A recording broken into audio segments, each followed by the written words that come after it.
স্পষ্ট ভাষা। আমি এই প্রসঙ্গে এরকম মাহফিলে এলাকায় অনেক জায়গায় আলোচনা করেছি, আবারও আজ বলি, যেহেতু এই উরুসের মওকাতে এই জলসা, আল্লাহকে কেউ দেখেছেন?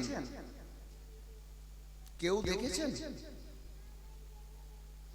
আমরা কেউ আল্লাহকে দেখিনি। মুসা নবী আল্লাহর পয়গম্বর, উনি আল্লাহকে দেখতে চেয়েছিলেন। আল্লাহ তাবারক ওয়া তাআলা মুসাকে ওহীর মাধ্যমে বললেন, গায়বী আওয়াজ দান করলেন, বললেন, এ মুসা তুমি আমাকে দেখতে পারবে? যেহেতু আল্লাহর পয়গম্বর, উনি জিদ করলেন, না মাওলা আমি দেখতে চাই। তো আল্লাহ তাবারক ওয়া তাআলা নিজের খাস বান্দাগণের মনের আশা পূর্ণ করেন, ওনাদের কথা আল্লাহ পাক শুনেন। তা আল্লাহ বলছেন, মুসা তুমি যখন বলছো, তা আমি আমার নূরের একটা জ্যোতি সরিষার দানা সমপরিমাণ তুর পাহাড়ে প্রকাশ করছি।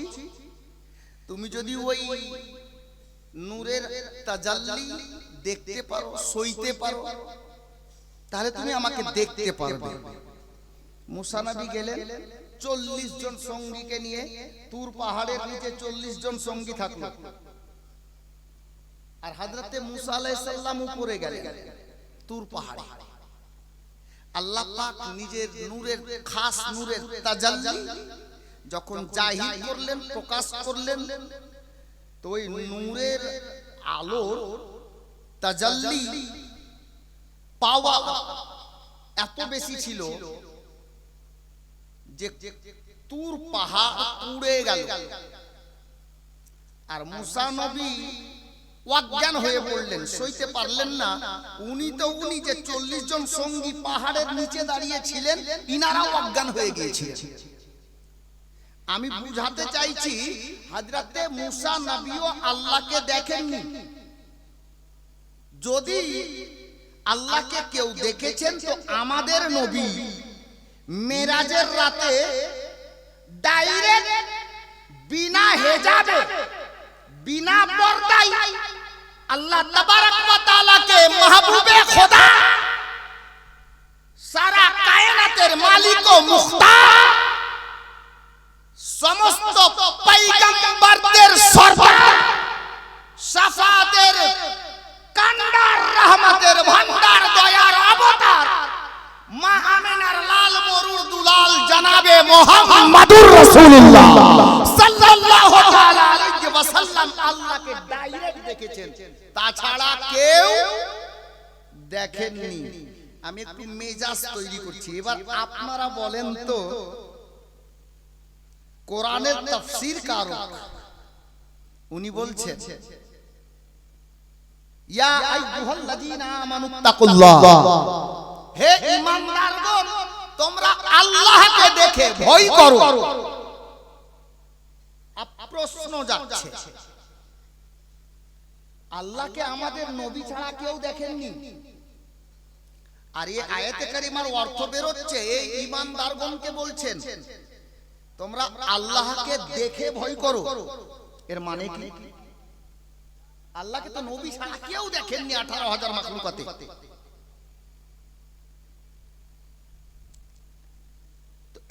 এই আয়াতে কারিমার বিস্তারিত যখন শানে নুজুল টিকা পড়তে যাবেন, তো মুফাসসিরগণ স্পষ্ট ভাষায় বুঝিয়েছেন, এই ঈমানদারগণ তোমরা আল্লাহকে দেখে ভয় করো। এর মানে হলো এই, আল্লাহ তাবারক ওয়া তাআলা নিজের বান্দা বান্দির প্রতি যেই আহকাম আরকানগুলি লাগু করেছেন, যেমন 5 ওয়াক্তের নামাজ ফরজ, রোজার মাসের রোজা ফরজ, হজ মালদারদের জন্য ফরজ, যাকাত সাহিবে নেসাবের প্রতি ওয়াজিব, কুরবানি সাহিবে নেসাবের প্রতি ওয়াজিব। আল্লাহ তাবারক ওয়া তাআলা যে হুকুমগুলো আমাদের প্রতি লাগু করেছেন, এটা মেনে নেওয়া, আদায় করে নেওয়ার নামই হলো আল্লাহকে দেখে ভয় করা। তাহলে আমরা তো বুঝে গেলাম আল্লাহকে দেখে ভয় করা মানে নামাজ পড়তে হবে, রোজা রাখতে হবে, হজ করতে হবে, যাকাত দিতে হবে, কুরবানি করতে হবে, হয়ে গেল। কিন্তু আল্লাহ তো ওখানে আবারও বলছেন, ওই আয়াতে কারিমার মধ্যেই বলছেন ওয়া কুনু মা'আস সাদিকিন, নামাজ পড়ো, রোজা রাখো, হজ করো, কুরবানি দাও, যাকাত দাও, শরীয়তের হালাল হারামের পার্থক্য করো, জায়েজ রোজগার করে খাও, যার যেটা হক আদায় করো। আর সাথে আল্লাহ বলছেন ওয়া কুনু মা'আস সাদিকিন, ও সত্যবাদীদের সঙ্গী হয়ে যাও।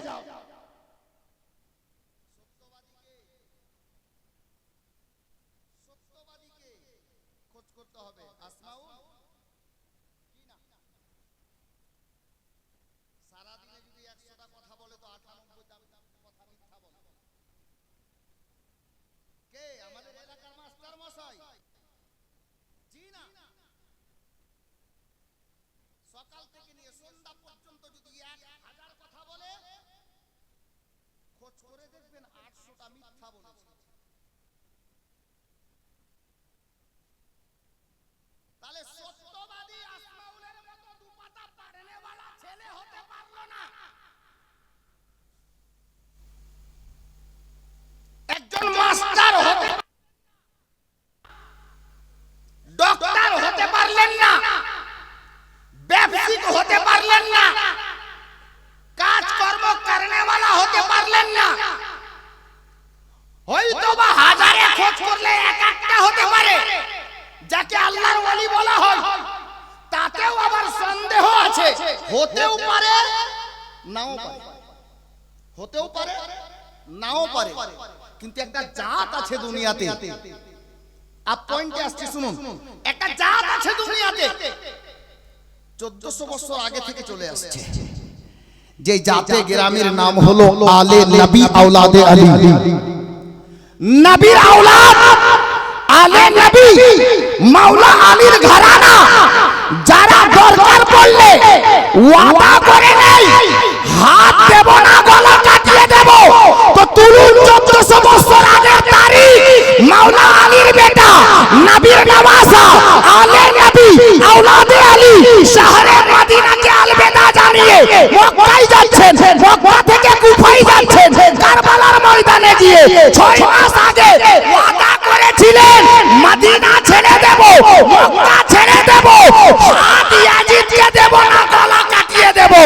তারিখ গওয়া আছে, নবীর আওলাদ কারবালার ময়দানে গলা কাটিয়েছে, ইয়াজিদকে হাত দেয়নি। জোরে বলো, গলা কাটিয়েছে, ইয়াজিদকে হাত দেয়নি। ওই যুদ্ধে জয় হয়েছিল ৭২-এর ২২,০০০-এর নয়। গোলামে কালিমি চলে আসলো সিলসিলার কথা। আমি বলবো একটাই জাত দুনিয়াতে নিঃসন্দেহে বেঁচে আছে, যাদের নাম, যাদের ঘরানার নাম হলো আলে নবী আওলাদে আলী, বংশের নাম হলো কুরাইশ বংশ। বিরাদার, ওনারা দরকার পড়লে ছেলের কুরবানি দেবে, ঈমান যেতে দেবেন না। আব আসুন সিলসিলা দিওয়ানা পড়ি, ফাতোয়া লাগছে লাগুক, পড়ে দি, জ্বলনে वाला हमेशा জ্বলেগা। তা বলে আপনি নিজের কাজ বন্ধ করে দিবেন না। যদি কেউ জ্বলে তো আলে নবীর গোলামি ছেড়ে দিবেন, ছাড়লে নষ্ট হয়ে যাবে। আলে নবীর গোলামি ছেড়ে দিলে নষ্ট হয়ে যাবে। হযরতে উমরে ফারুকের তারিখ याद আসছে। উমরে ফারুক কার নাম? নবীর গোলামের নাম, আলে নবীর প্রেমিকের নাম। अब तारीखটা আগে শুনে নেন। হযরতে উমরে ফারুক রাদিয়াল্লাহু তাআলা যখন সিদ্দিকে আকবর পর্দা করলেন, ইন্তেকাল করলেন, তারপর খেলাফত এলো হযরতে উমরে ফারুক আজমের নিকটে। উমরে ফারুক কেমন জালালি ছিলেন, কেমন বাদশা ছিলেন। উমরে ফারুককে দেখে ইবলিস শয়তান রাস্তা থেকে পালিয়ে যেত। উমারে ফারুক ওনার নাম। রাস্তা ছেড়ে পালিয়ে যেত যে নবীর গোলাম উমার বেরিয়ে গেছে, পালাও রাস্তা ছেড়ে। ইবলিস পর্যন্ত পালিয়ে যেত। হযরতে উমর একদিন নিজের শোভায় ঘরের দরজা বন্ধ আছে। বাপ শুনেন, তারিখী কথা আছে, ইতিহাসের পাতায় লেখা আছে। হযরতে উমর নিজের শোভায় বসে আছেন, আলোচনা চলছে দ্বীন ইসলামের। উমরের একজন ছেলের নাম হযরতে আব্দুল্লাহ ইবনে উমর। মনে রাখ, বিউটির বাপ গল্প করিস না, শুন, আমি জীবনী গাইছি না, তারিখ বলছি।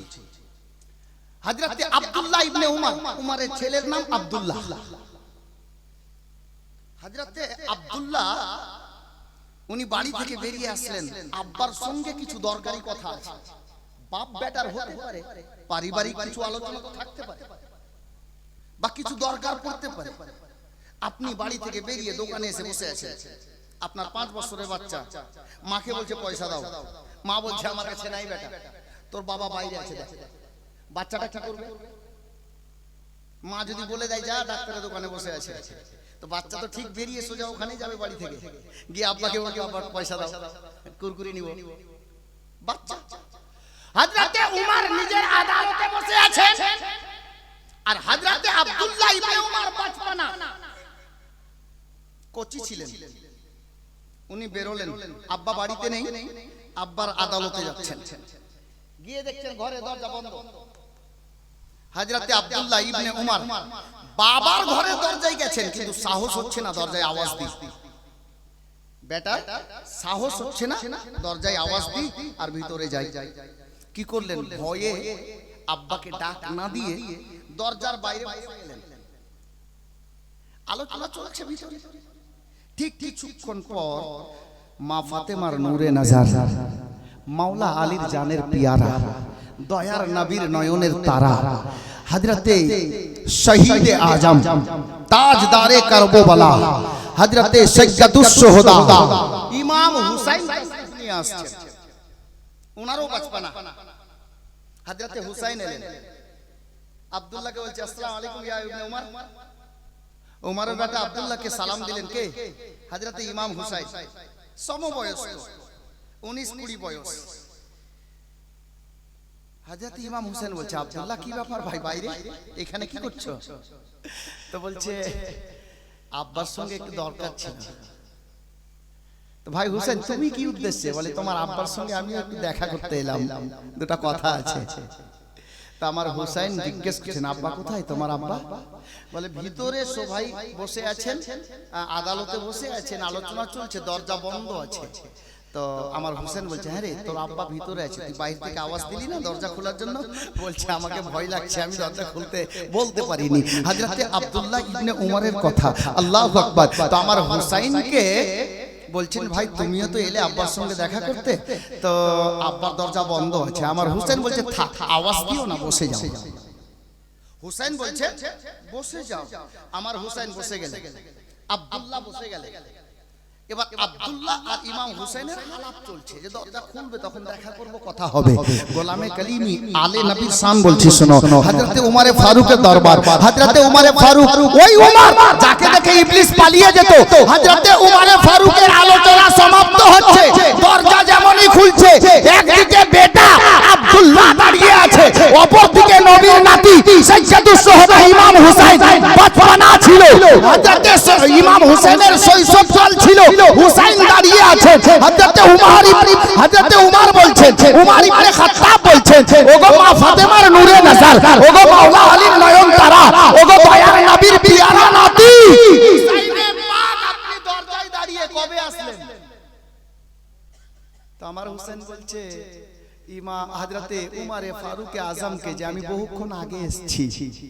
কি উদ্দেশ্যে? বলে দুটো কথা বলার জন্য আপনার সঙ্গে। তো উমর বলছে দরজায় আওয়াজ কেন দিলেন না?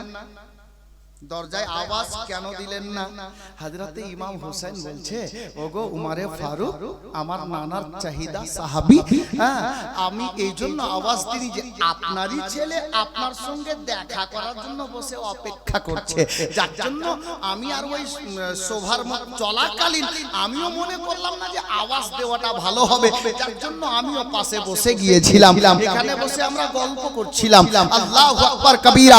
উমারে ফারুকের জবান শুনে আলে নবীর শানে বলছে, হযরতে উমর বলছে, এই ইমাম হুসাইন, এই নবীর পিয়ারা নাতি শহীদ ইমাম হুসাইন, হযরতে হুসাইনের পাককে বলছেন, মা ফাতেমার নূরে নজর শুনো, আমি উমরের বেটার জন্য উমরের আদালতে ঢোকার জন্য ইজাজতের দরকার আছে, ওয়াদারের প্রয়োজন আছে, হুকুম নেওয়া প্রয়োজন আছে, কিন্তু আপনি আলে নবী, নবীর আওলাদ আছে, আলে নবী আছে, উমর কেন বিশ্বের যে কোনো আদালতে আলে নবী ঢুকবে, ওয়াদারের দরকার নেই।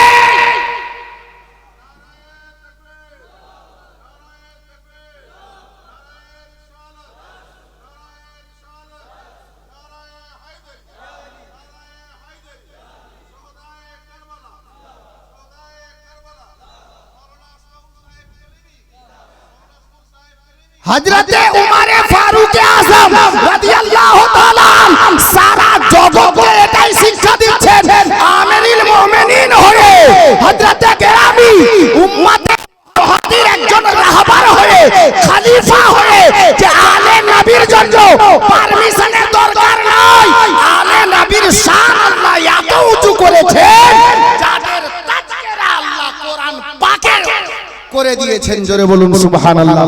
হযরতে কেরামি, আমি সিলসিলার কথা বলতে চাইছিলাম। সিলসিলা সিলসিলা বলছি তো কিছু লোকের ভিতর খারাপ হয়ে যাচ্ছে। এ বাবা, সিলসিলা শুনুন কাকে বলে। সিলসিলার ফজিলত দেখুন। কারবালার জীবনী তো আমরা শুনে শুনে পেকে আছি, বাচ্চারাও মুখস্থ করে রেখেছে। 1400 হিজরি পেরিয়ে গেছে। প্রায় 1400 বছর পূর্বে 10ই মুহররম শুক্রবারের দিন জুমার টাইম ইমাম হুসাইন জামে শাহাদাত পান করেছেন। সকলের জানা তারিখ, প্রত্যেক রাইটার একই কথা লিখেছেন। গলায় ছুরা চালিয়েছিল খুলি বিন ইয়াজিদ, কিংবা বেশিরভাগ রাবির মত সীমার পাপী। ইমাম হুসাইন ইমাম মুসলিমের খাত অর্থাৎ চিঠি, যাকে পত্র বলে, পাওয়ার পর মক্কা থেকে কুফায় যাচ্ছিলেন। উনি রাস্তাতেই ছিলেন। ইমাম মুসলিমকে কুফার পাড়ার শেষে দালানের ছাদের উপরে নিয়ে গিয়ে জাল্লাদকে দিয়ে আমার ইমাম মুসলিমকে শহীদ করে দেওয়া হয়। জীবনীতে শুনেছেন। রাস্তার মধ্যে ইমাম হুসাইনকে কুফাতে ঢুকতে দেবে না বলে ওবাইদুল্লাহ ইবনে জিয়াদ একটা সৈন্যর দল গঠন করে ওই দলের নেতা বানালো একটা লোককে, যার নাম কিতাবের পাতায় হুর। জীবনীতে শুনেছেন না? হুর। এই এই পিঙ্কির বাপ, এদিকে দেখ। ভালো লাগছে না? তুই বাড়ি যা, গল্প করিস না। আমি দুনিয়াবি গল্প করছি না, যদিও তোদের পাড়ার ছেলে। আমি তারিখে কারবালা বলছি আর সিলসিলার ফজিলত বলছি। শোনো, হুর নামক লোকটা আমার ইমাম হুসাইনকে রাস্তায় ঘিরে নিল, কুফাতে ঢুকতে দিল না। আমার হুসাইনে পাক বললেন যে একটা কাজ করো, যখন কুফাতে যেতে দেবে না, আমি তো এমনি আসিনি, তোমরা চিঠি লিখে ডেকেছো, তা আমি যেখান থেকে এসেছি ওখানে ফিরে যাই। হুর বলল যে না, ওখানেও যেতে দেওয়া হবে না। বিপরীত একটা রাস্তা ধরে আমার হুসাইনে পাককে নিয়ে গেল, যে ময়দানটার নাম হলো কারবালা। ওই কারবালার ময়দানে ইমাম হুসাইনকে মুহররম মাসের ক তারিখে হাজির হয়েছিলেন কারবালাতে জানেন? জীবনী শুনেছেন না? কত তারিখে জি? একটাও লোক বাদ নেই যে জীবনী শুনেনি। আপনারা তো বলবেন তারিখ পড়ছেন, বই পড়ছেন, ইমাম সাহেব উত্তর বলে দিয়েছেন। আমি এখান থেকে উত্তর চাইনি, আপনাদের মধ্যে থেকে উত্তর চেয়েছিলাম। হ্যাঁ, আমার থেকেও তো বেশি জানে, কারণ মুফতি সাহেব, ঠিক না? কত দরদ, বলছে হেল্প করছি, সহযোগিতা করছি। মুক্তাদি তো সব ইমাম মুক্তাদি, ওটা মসজিদে হাজরাত এখানে না জি, ইমাম মুক্তাদি মসজিদে হাজরাতে গেরামি। যাকে মোহাব্বত আল্লাহ পাক কায়েম রাখুক। ইমাম সাহেব ভালোবাসাই বলেছেন। বেরাদরানে ইসলাম, হুসাইনে পাক কারবালার সরজমিনে পৌঁছালেন মুহররম মাসে। নকল নিয়ে তো পাস করবে হাজরাতে গেরামি 2 তারিখে। আচ্ছা, ইমাম হুসাইনকে মক্কায় ফিরে যেতে দেওয়া হলো না, আর কুফাতে ঢুকতে দিল না। যে দলের নেতা হয়েছিল এজিদি সৈন্যবাহিনী, ওবাইদুল্লাহ ইবনে জিয়াদের তরফ থেকে যে কাফেলাটা দলটা এসেছিল হুসাইনকে রুকার জন্য, ওই দলের নেতা কে ছিল? একটু জোরে বলো। হুর। শিখো, বলতে শিখো। এই না বলে বলেই তো লোক ঘাড়ে চেপে যাচ্ছে। বলতে শিখো। হুর আমার হুসাইনকে কারবালায় নিয়ে গিয়ে নামতে বাধ্য করলো। হুর 22,000 সৈন্য বাহিনীর মধ্যে একটা সৈন্য এজিদি সৈন্য, যার নাম হুর। আর দ্বিতীয় মুহররমে, মানে মুহররম মাসের 2 তারিখে হুসাইন কারবালায় পৌঁছালেন। 7 তারিখে ফুরাত নদীর পানি বন্ধ হলো। হুসাইন এবং হুসাইনের আহলো আয়াল দিওয়ানারা পানি নিতে না পারে, যার জন্য ফুরাত নদীতে 500টা সৈন্য দিয়ে পাহারাদার লাগিয়ে দিল।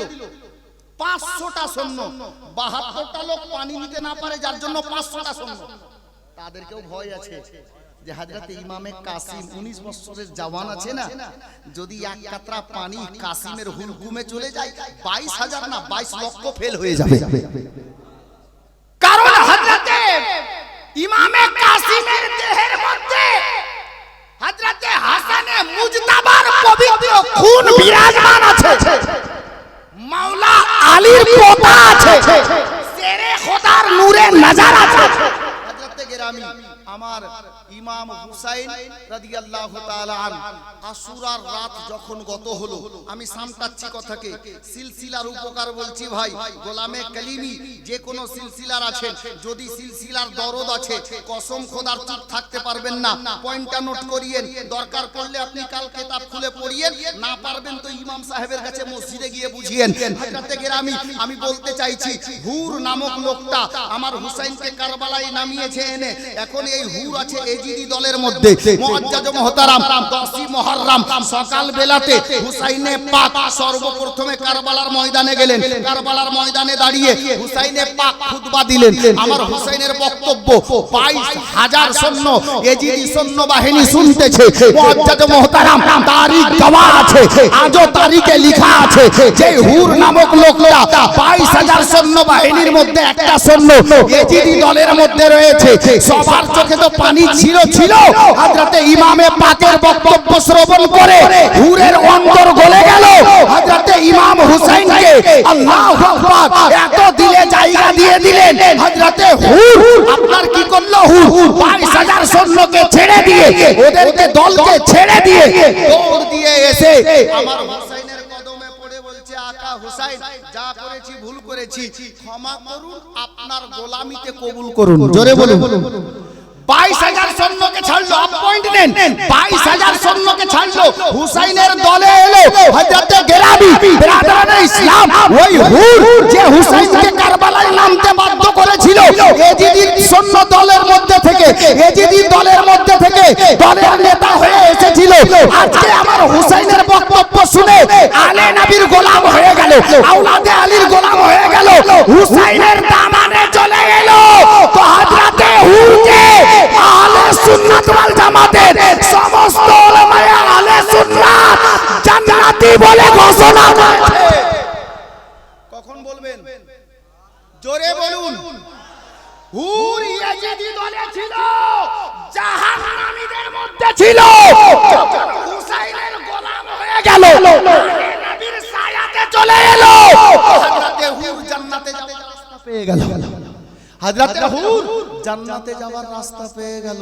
এ বাপ, ই তো ছিল গায়রের মধ্যে, বাতিল ফিরকার মধ্যে।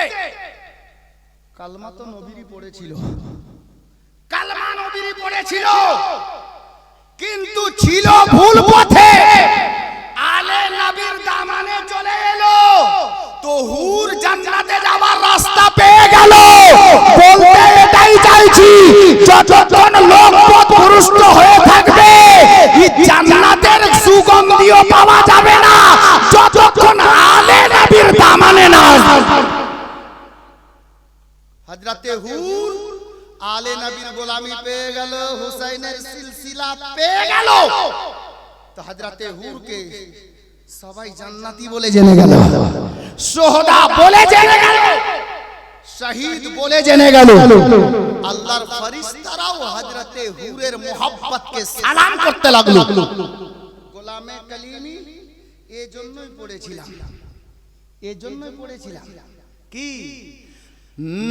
সিলসিলা মিল গয়া। কখন কখন বলবেন, কখন বলবেন? জ্বলনে वाला জ্বলতে রহে, বলো না। सिलसिला मिल गया कलीमी हो गए, सिलसिला मिल गया कलीमी हो गए, पीर ऐसा मिला जन्नती हो गए, पीर ऐसा मिला जन्नती हो गए, जिसने मुझ जैसे को एक तरीका दिया, जिसने मुझ जैसे को ये तरीका दिया, सैयदी मुर्शिदी शाह मसऊद पिया, सैयदी मुर्शिदी शाह मसऊद पिया। হযরতে গিরামি বিরাদরানে ইসলাম, আপনি কি ভাবছেন?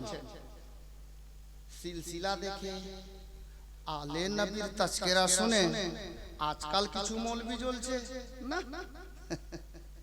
1400 বছর আগে জ্বলেছে। এরকম মাথাতে টুপিওয়ালা, গায়ে জুব্বাওয়ালা, নবীর আনা কোরআন পড়নে वाला, নবীর আনা ইসলাম কবুল করনে वाला, কারবালার ময়দানে আলে নবীর গলাতে ছুরা চালিয়েছিল। কোন আপনার কি বলে বেধর্মী নয়, নবীর কালমা পড়নে वाला মুসলমানই ছিল। আর কারবালার ময়দানে হুসাইনের বিপক্ষে, আলে নবীর বিপক্ষে। আজ যেমন আলে নবীর বিপক্ষে কিছু টুপি দাড়িওয়ালা আছে, সেই দিনও ছিল। জি, কারবালার ময়দানে আলে নবীর দুশমন ছিল, নবীর কালমা পড়নে वाला ছিল, হাফিজও ছিল, কারিও ছিল, মৌলভিও ছিল। জি, তারিখ তুলে দেখেন। হযরতে গিরামি, তো আলে নবীর সঙ্গে মোহাব্বত করুন, হযরতে হুরের সুন্নাত আদায় হবে, আপনাকেও লোক জান্নাতি বলে জানবে। জোরে বলুন সুবহানাল্লাহ। কিন্তু নামাজ রোজা ছেড়ে নয়, নামাজ রোজা ছেড়ে নয়। আপনি যদি বলেন যে আলে নবীর সঙ্গে মোহাব্বত করে নিলাম আর নামাজ পড়বো না, না বাবা, আপনি ভুল জায়গায় আছেন, ভুল জায়গায় আছেন, সম্পূর্ণ রূপে ভুল জায়গায় আছেন।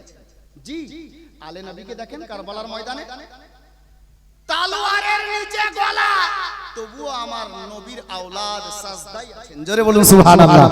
হুসাইন ইবনে আলী গলার প্রতি তালোয়ার লেগে আছে গলার উপরে, আমার হুসাইন তখনও সাজদাতে আছেন।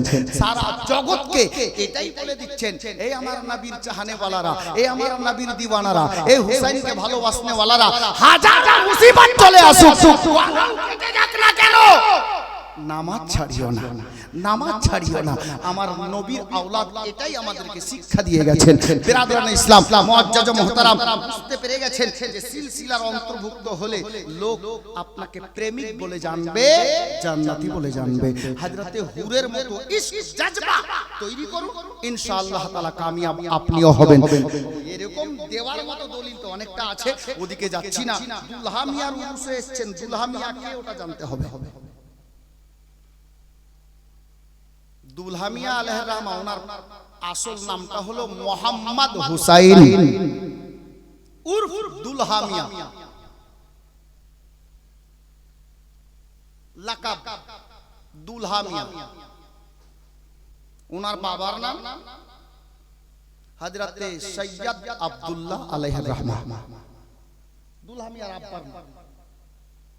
ওনার বাড়ি দক্কান শহর, হায়দ্রাবাদ। আমি মনে করছি হয়তো শুনেননি, কটা কথা বলছি শুনুন। হযরতে মোহাম্মদ হুসাইন উর্ফ দুলহামিয়া, আপনি চিন্তা করবেন যে উনার বাড়ি যখন হায়দ্রাবাদে, তো উনি কাটরাতে কিভাবে আসেন? জানার মন চাইছে কি না? উনি কিভাবে আসেন? আমি সংকীর্ণ আকারে অল্প করে বলছি। হযরতে মোহাম্মদ হুসাইন উর্ফ দুলহামিয়া আলাইহির রহমা, উনার বাচপানা ছিল 5-6 বছরের বাচ্চা। পূর্বে একটা অসুখ আসতো, আমি দেখেছি ছোট্টবেলায় আমাদের বিভিন্ন এলাকায় একটা অসুখ আসতো যেটাকে কলেরা বলে। যেই গ্রামে ঢুকতো ওই গ্রামের লোক খুব ইন্তেকাল করতো, মারা যেত। মানে ওই অসুখ যাকে ধরে নিত ও আর বাঁচতো না। অনুরূপ এই ধরনের একটা অসুখ হায়দ্রাবাদে তখন এসেছিল। তো হুজুর দুলহামিয়া আলাইহির রহমা উনি কোচি ছিলেন, 5-6 বছর বয়স। হযরতে দুলহামিয়া আলাইহির রহমাত ওয়া রিদওয়ান, এই ওনার পরিবার বর্গের যিনারা ছিল ওই অসুখে আক্রান্ত হয়েছিলেন, আর পরিবারের সমস্ত সদস্য ওই অসুখেই ইন্তেকাল করে গিয়েছিলেন। ওনার চাচা যিনারা ছিলেন আর আত্মীয় যিনারা ওখানে ছিলেন, ওনারা ওনাদের বংশগত প্রপার্টি পাকিস্তানে থাকার জন্য ওনারা ওখান থেকে চলে গিয়েছিলেন পাকিস্তান, এই অসুখের ভয়। আর হযরতে দুলহামিয়ার আব্বা আম্মা আরো পরিবারের সদস্য যিনারা ছিলেন, ইনারা ওই অসুখে আক্রান্ত হয়ে ইন্তেকাল করলেন, পর্দা করলেন। হুজুর দুলহামিয়ার শৈশব 5-6 বছর বয়স, উনি একা হয়ে গেলেন, এতিম হয়ে গেলেন। হুজুর দুলহামিয়া আলাইহির রহমাত ওয়া রিদওয়ানের আব্বা হযরতে সৈয়দ আব্দুল্লাহ আলাইহির রহমাত ওয়া রিদওয়ানের একটা দোস্ত ছিলেন, जिनार नाम हजरत मौलाना जहांगीर साहब किबला। হায়দ্রাবাদ শহরের মধ্যেই কোন এক জায়গাতে ওনার বাড়ি ছিল। উনি দেখলেন পরিবারের সবাই তো ইন্তেকাল করে গেছে, যার জন্য ওই মোহাম্মদ হুসাইন উর্ফ দুলহামিয়াকে উনি নিজের দোস্তের ছেলে হিসাবে, এতিম ছেলেকে, লোকটা বড় দিলদার ছিলেন, আশিক ছিলেন, আলে নবীকে খুব ভালোবাসতেন, যার জন্য উনি কি করলেন, উনি মোহাম্মদ হুসাইন উর্ফ দুলহামিয়া আলাইহির রহমাত ওয়া রিদওয়ানকে নিজের বাড়িতে নিয়ে চলে গেলেন। अब दुल्हामियार साने যারা উল্টো পাল্টো বলে আমি তাদেরকে বলছি, শোনো, দুল্হামিয়ার রুতবা তুমি কি বুঝবে? হযরতে সাইয়্যিদনা কাসিম আলী কলিমি আলাইহি রহমাত ওয়া রিদওয়ান, জিনার পীর ও মুর্শিদ দুল্হামিয়ার পীর, উনি আল্লাহর বরগুজিদা বান্দা, আলে নবী, আওলাদে আলী। একদিন রাতের বেলায় তাহাজ্জুদ আদায় করার পরে হুজুর কাসিম আলী কলিমি একটু বিশ্রামের জন্য বিছানায় গেছেন। যেমন বিছানায় গেছেন, চোখটা লেগে গেছে, আর চোখ লাগাতেই হুজুর কাসিম আলী কলিমি একটা মিষ্টি স্বপ্ন দেখছেন। বড় अनोखा স্বপ্ন, লাজবাব স্বপ্ন, যার জবাব হবে না। আল্লাহু আকবার, কি স্বপ্ন! হযরতে সরকারে মদিনা সাল্লাল্লাহু তাআলা আলাইহি ওয়াসাল্লাম ওনার স্বপ্নে হাজির হয়ে গেছেন। জোরে বলুন সুবহানাল্লাহ। বিরাদরানে ইসলাম, কাসিম আলী কলিমি স্বপ্ন যোগে দয়ার নবীকে দিদার লাভ করছেন, ওনার জিয়ারত লাভ করছেন। হযরতে কাসিম আলী কলিমিকে আমার দয়ার নবী হযরতে কাসিম আলী কলিমিকে বলছেন, হে কাসিম আলী কলিমি, তুমি আরাম করছো বাবা? আমার একটা জিগার পারা, আমার বংশের একটা পরস্ফুটিত ফুল, যার নাম মোহাম্মদ হুসাইন, এতিম হয়ে গেছে, চাঁদের মতো চেহারা, একটা নূরের পুতুল, একটা সুন্দর চেহারা। আল্লাহু আকবার। আমার সেই আওলাদটা বেসাহারা হয়ে গেছে, তুমি ওই বাচ্চাটাকে নিজের কাছে নিয়ে এসো, নিজের কাছে নিয়ে এসো। স্বপ্ন যোগে দয়ার নবী বাচ্চাটার নকশা চেহারা কাসিম আলী কলিমকে বলে দিলেন। হযরতে কাসিম আলী কলিমের স্বপ্ন থেকে দয়ার নবী বিদায় নিলেন, উনার ঘুম ভেঙে গেল। কাসিম আলী কলিমি কি করলেন, তারপর জেগে গেলেন, তো জেগেই গেলেন। আল্লাহু আকবার। ফজর আদায় করলেন, বাচ্চাটাকে খোঁজ করতে লাগলেন, কোথায় গেলে সেই বাচ্চাটাকে পাওয়া যায়। খোঁজ করতে করতে করতে করতে ডানে বামে বিহারে বাঙ্গালে যেদিকে উনার মন চেয়েছে সেদিকে বাচ্চাকে খোঁজ করতে গেছে, কারণ দয়ার নবী বলেছেন, মুআজ্জাজ ও মুহতারাম হযরতে সাইয়্যিদানা কাসিম আলী কলিমি দিল্লি এলাকাও খোঁজ করে ফেললেন, কিন্তু হযরতে দুলহা মিয়ার যে নকশাটা বলে দেওয়া হয়েছে উনাকে খোঁজ করে পাওয়া গেল না। অবশেষে হযরতে কাসিম আলী কলিমির দু তিনজন চাহানেওয়ালা আশিক প্রেমিক মুরিদের মধ্যে মুরিদ ছিল হায়দ্রাবাদ শহরে, উনি বাচ্চার খোঁজে চলে গেলেন শহরে হায়দ্রাবাদ। হায়দ্রাবাদে যখন গেলেন, গিয়ে নিজের মুরিদানদের সঙ্গে দেখা হলো, সাক্ষাৎ হলো। আর এই মাওলানা জাহাঙ্গীর সাহেব উনিও আলে নবীর খুব প্রেমিক ছিলেন, ভক্ত ছিলেন, উনিও এসে হাজির হলেন। হযরতে কাসিম আলী কলিমিকে নিজের বাড়ি দাওয়াত করে নিয়ে গেলেন। হুজুর কাসিম আলী কলিমি ওনার বাড়িতে গেলেন। আল্লাহু আকবার। যা খাবার দাবার হলো আর ওই বাড়িতে থাকতে থাকতেই হঠাৎ করে আচানক কাসিম আলী কলিমির নজর মোহাম্মদ হুসাইনের উপরে, হুজুর দুলহা মিয়ার উপরে। হযরতে কাসিম আলী কলিমি দুলহা মিয়াকে যেমনই দেখেছেন, নবী পাক স্বপ্নে যা যা বলেছেন মোহাম্মদ হুসাইনের নকশার সঙ্গে সেই কথাগুলো মিলে যাচ্ছে। জোরে বলুন সুবহানাল্লাহ। হযরতে কাসিম আলী কলিমি বলছেন, আল্লাহ তোমার লাখো কোটি শুকরিয়া, দয়ার নবী যা যা বলেছেন এই বাচ্চার মধ্যে ওটাই আমি দেখতেছি। ডাকলেন, কাকে ডাকলেন? জাহাঙ্গীরকে ডাকলেন, মাওলানা জাহাঙ্গীরকে ডাকলেন। এই বাচ্চাটার নাম কি বাবা? বলে মোহাম্মদ হুসাইন। বাবার নাম সৈয়দ আব্দুল্লাহ। বাবা মা বেঁচে আছেন? বলে না। ঘটনাটা খুলে বললেন। ওনার বাড়ি থেকে যখন বিদায় নিতে লাগলেন, শোনার পরে হুজুর কাসিম আলী কলিমি মাওলানা জাহাঙ্গীরকে বলছেন যে, মাওলানা জাহাঙ্গীর তুমি একটা কাজ করো বাবা, এই এতিম ছেলেটাকে আমাকে দিয়ে দাও না, আমি নিজের কাছে রাখি। এর দেখাশোনা ভরণ পোষণ সব দায়িত্ব আমি পালন করি। তো মাওলানা জাহাঙ্গীর বলছেন, হুজুর আপনি আলে নবী আর বাচ্চাটাও আলে নবী, তো আমি আপনাকে বাধা দিব না। আপনি যদি নিয়ে যান তো আমার তরফ থেকে খোলা এজাজত, আপনি নিয়ে যেতে পারেন। হযরতে কাসিম আলী কলিমিকে, হযরতে দুলহা মিয়া কলিমিকে, মোহাম্মদ হুসাইনকে কাসিম আলী কলিমি সেই সফরে 5 থেকে 6 বছরের বাচ্চা মোহাম্মদ হুসাইন দক্কান শহর থেকে উনি নিয়ে আসলেন, হায়দ্রাবাদ থেকে শহরে মিরানপুরে। উনার কাছে থাকতে লাগলেন, বড় হতে লাগলেন। যখন বড় হয়ে গেলেন, জাহিরি বাতিনি সব ইলম উনার মধ্যে চলে এলো। হযরতে মোহাম্মদ হুসাইন উর্ফ দুলহা মিয়াকে, উনি তখনও মোহাম্মদ হুসাইন ছিলেন, কিন্তু আল্লাহু আকবার, কাসিম আলী কলিমির একটি মেয়ে যিনার নাম হযরতে আরেফা বেগম, হযরতে সাইয়্যিদা আরেফা বেগম, এই আরেফা বেগমের সঙ্গে নিজের মেয়ের সঙ্গে মোহাম্মদ হুসাইনের বিয়ে দিয়ে দিলেন। আর সেই দিন থেকে মোহাম্মদ হুসাইনকে কাসিম আলী কলিমি দুলহা মিয়া বলে ডাকতে লাগলেন। জোরে বলুন। লাকাব যখন করলো মোহাম্মদ হুসাইনকে, যখন মেয়ের সঙ্গে বিয়ে দিয়ে দিলেন, তখন থেকে দুলহা মিয়া বলে ডাকতে লাগলেন। গোলামে কলিমি আব্দুল্লাহ মিয়া কে এতটা জাহিরি বাতিনি ইলমের মালিক বানিয়ে দিয়েছেন আল্লাহ কাসিম আলী কলিমির সদকায়, গৌসো খাজার সদকায়। তো হযরতে দুলহা মিয়া কলিমিকে, আল্লাহু আকবার, হযরতে কাসিম আলী কলিমি ছেলে থাকা সত্ত্বেও, নামি দামি মুরিদান থাকা সত্ত্বেও, হযরতে কাসিম আলী কলিমি আলাইহির রহমাত ওয়া রিদওয়ান উনার অনেকজন খলিফা, কিন্তু গোলামে কলিমি কুরবান যাও কাসিম আলী কলিমির প্রতি। হযরতে মোহাম্মদ হুসাইনকে এতটা লাইক বানিয়েছেন যে নিজের ছেলে কেউ নয়, সর্বপ্রথমে যিনাকে খেলাফতি দান করেছিলেন কাসিম আলী কালিমি, উনি হলেন মোহাম্মদ হুসাইন উর্ফ দুলহা মিয়া কালিমি রাদিয়াল্লাহু তাআলা আনহু। জোরে বলুন সুবহানাল্লাহ।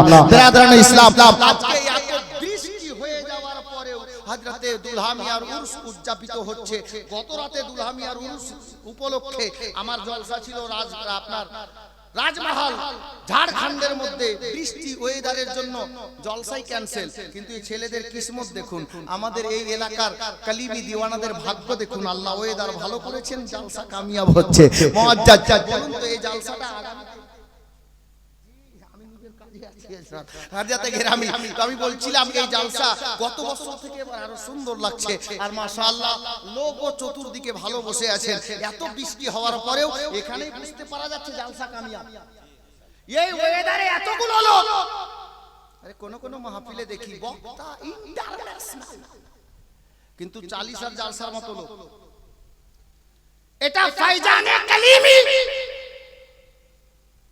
এই ওয়েদারে এতগুলো লোক, আমি চুল পরিমাণে মানে ভরসা করতে পারি যে এত খারাপ ওয়েদারে এত লোক হবে। আল্লাহু আকবার। তো এটা ফাইজানে দুলহামিয়া জারি আছে, যার জন্য বলবো বাপ এই জলসা আগামী বছর ছেলেরা যেন আবার ভালো করে করতে পারে।